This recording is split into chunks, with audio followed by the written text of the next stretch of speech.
यह वर्ष 2061 है और अगले 100 वर्षों के भीतर हमारा सूर्य अर्थात पृथ्वी और अगले 300 वर्षों के भीतर संपूर्ण सौर मंडल समाप्त हो जाएगा।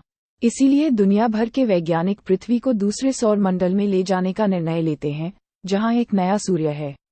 लेकिन ये मिशन जितना आसान लग सकता है, उतना आसान नहीं है।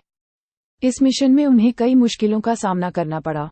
इस फिल्म को देखने के लिए बने रहें, जिसका नाम है द वॉन्डरिंग अर्थ। इस फिल्म की शुरुआत में हम जीवित एशियाई लोगों को देखते हैं। यही वह समय है जब हमें पता चलता है कि सूर्य नष्ट होने वाला है और वह अपने साथ साथ पूरे सौर मंडल को भी नष्ट कर देगा। इसी कारण से प्राकृतिक आपदाएं आ रही हैं और प्रजातियां विलुप्त होती जा रही हैं। इसीलिए दुनिया भर की सरकारों ने हमारी पृथ्वी को इस सौर मंडल से बाहर स्थानांतरित करने का निर्णय लिया है, ताकि इसे सूर्य की हीट लहर से बचाया जा सके।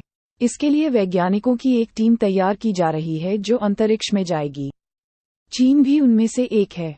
वह अपने बेटे को विदाई देता है और पृथ्वी को स्थानांतरित करने के लिए अंतरिक्ष में शीत निद्रा में चला जाता है।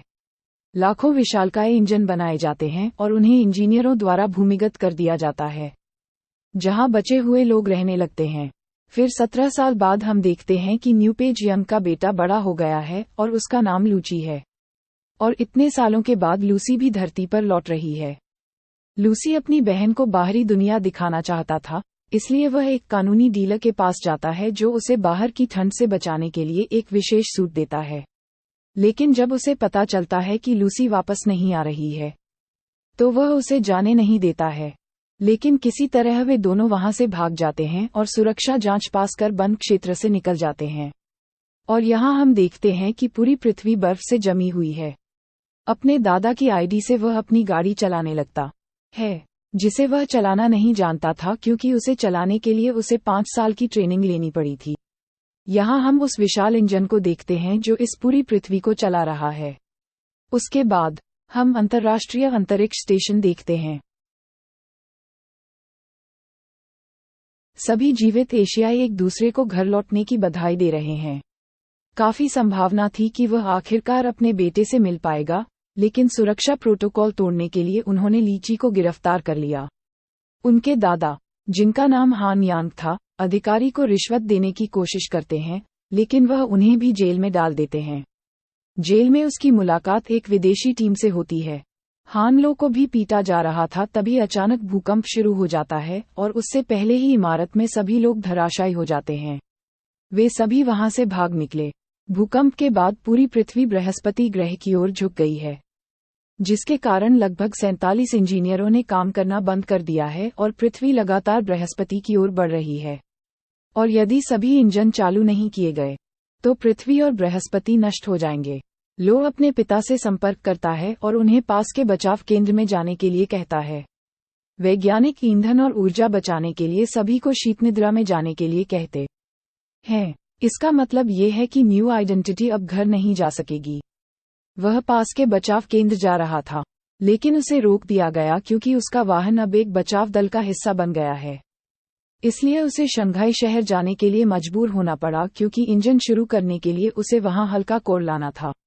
जब न्यू पेज को पता चलता है कि उसका बेटा एक खतरनाक मिशन पर जा रहा है, तो वह कैप्टन वॉन्गली से मिशन रोकने का अनुरोध करता है, लेकिन वह उसके अनुरोध को अस्वीकार कर देता है।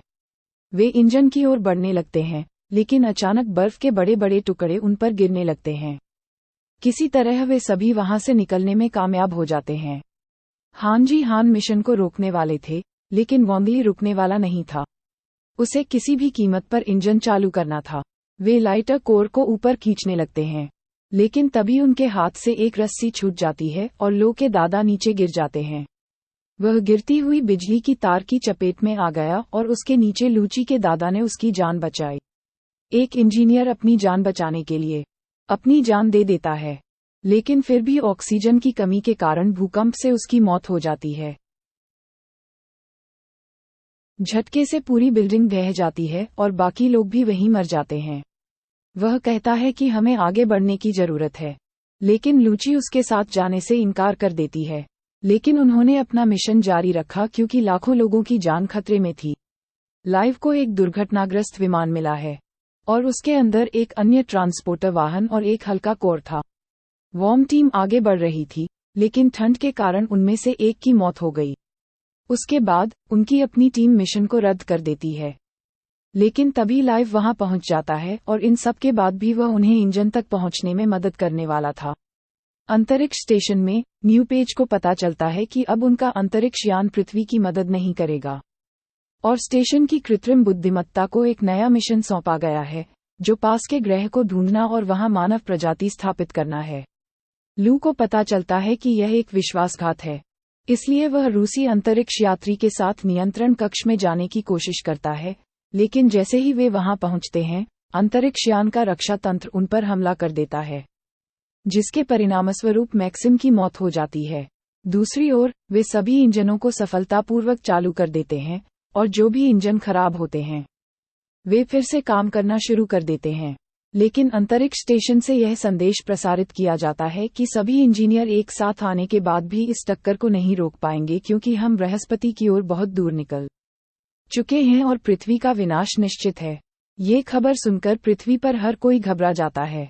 लिव ने आखिरी बार अपने पिता को याद किया और अपने पिता की एक बात याद करते हुए कहा कि बृहस्पति ग्रह पूरी तरह से हाइड्रोजन से बना है। उनके दिमाग में एक योजना आती है कि बृहस्पति ने पृथ्वी के वायुमंडल से 30 अरब लीटर ऑक्सीजन अवशोषित कर ली है और किसी तरह अगर हम उसके बाद एक बड़ा विस्फोट करते हैं तो उससे निकलने वाली शॉकवेव पृथ्वी को बृहस्पति से ही दूर धकेल देगी। ये 3 चरणों में किया जा सकता है। सबसे पहले, कंट्रोल रूम में इंजन के पास जाएं और इसे मैन्युअल रूप से बंद करें। इसके बाद उन्हें हल्का कोर लगाना होगा और फिर वे बृहस्पति की चर्चा के आधार पर इंजन को शूट करेंगे, जिससे एक बड़ा विस्फोट होगा। वे नियंत्रण कक्ष में प्रवेश करते हुए वे लीवर को संचालित करने के लिए संघर्ष करते रहे और उनकी संकटपूर्ण कॉल का कोई जवाब नहीं मिला। उन्होंने खुद को अपने भाग्य के हवाले कर दिया।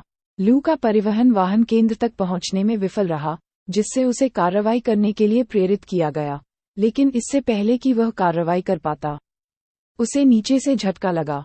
इस बीच वॉर्म और उनकी टीम ने लीवर को धक्का दिया, लेकिन मलबे की बाढ़ की चपेट में आ गए, जिससे वे गंभीर रूप से घायल हो गए।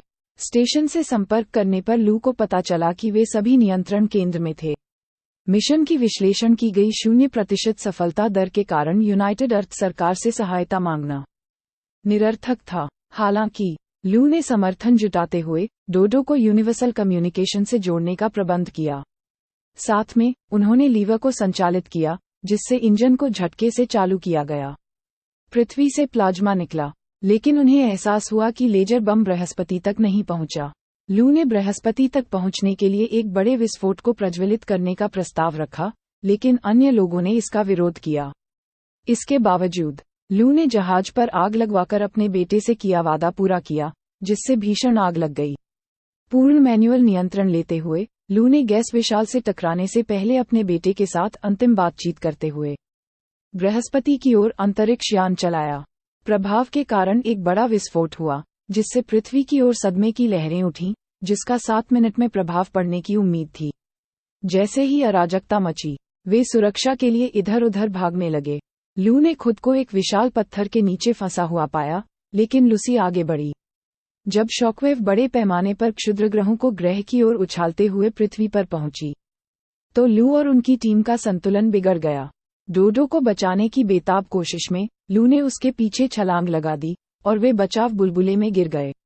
हालांकि बुलबुला जल्द ही फूट गया और लू का थर्मल सूट क्षतिग्रस्त हो गया, जिससे वह बेजान लग रहा था। 3 साल बीत गए। इस दौरान लूसी चमत्कारिक ढंग से जीवित रही। पृथ्वी को बचाने का उनका मिशन सफल हुआ और अब वे 4.2 प्रकाश वर्ष दूर स्थित एक नए सौर मंडल की ओर यात्रा पर निकल पड़े।